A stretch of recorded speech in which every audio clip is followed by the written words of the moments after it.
Au cri de libérer la Palestine, stop au génocide et stop à l'aide américaine à Israël. Plusieurs milliers de personnes ont manifesté dans la plus grande ville juive du monde, New York. Entre les gratte-ciel de Manhattan, ils dénoncent le soutien des États-Unis à l'entité sioniste, tout en exprimant leurs craintes face aux opérations militaires à Gaza.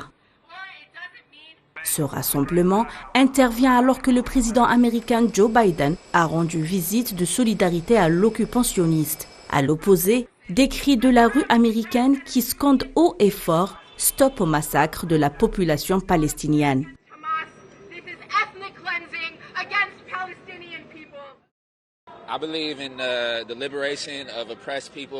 Je crois en la libération des peuples opprimés partout dans le monde. Je crois en la liberté de tous les peuples colonisés.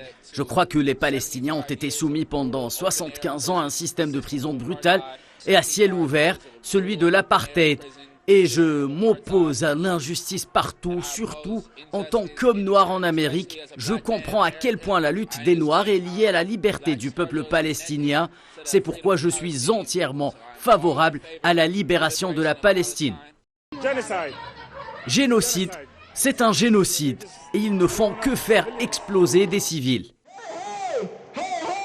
De New York à Chicago, des manifestants de la Windy City ont emboîté le pas aux New-Yorkais en affirmant un soutien massif aux civils de Gaza, martyrisés depuis 13 jours sous les bombardements des forces d'occupation, avec dernier massacre en date, l'hôpital Mahmadani.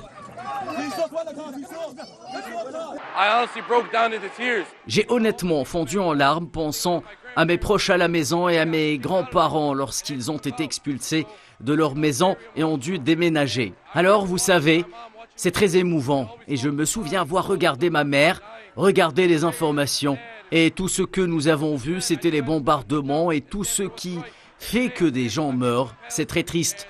Et depuis lors, je savais que je devais mettre le pied à terre et je défends ce qui est juste. Et aujourd'hui, je défends mon peuple en Palestine. Que Dieu soit avec eux et nous sommes avec eux aussi.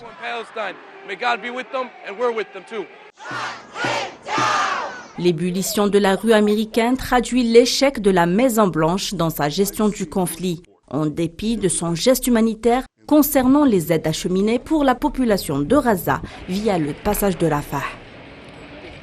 Un échec qui pourrait avoir des conséquences sur l'administration Biden. Comme un signe avant-coureur, un haut responsable du département américain vient de démissionner en guise de protestation contre les dernières décisions américaines en faveur de l'entité sioniste.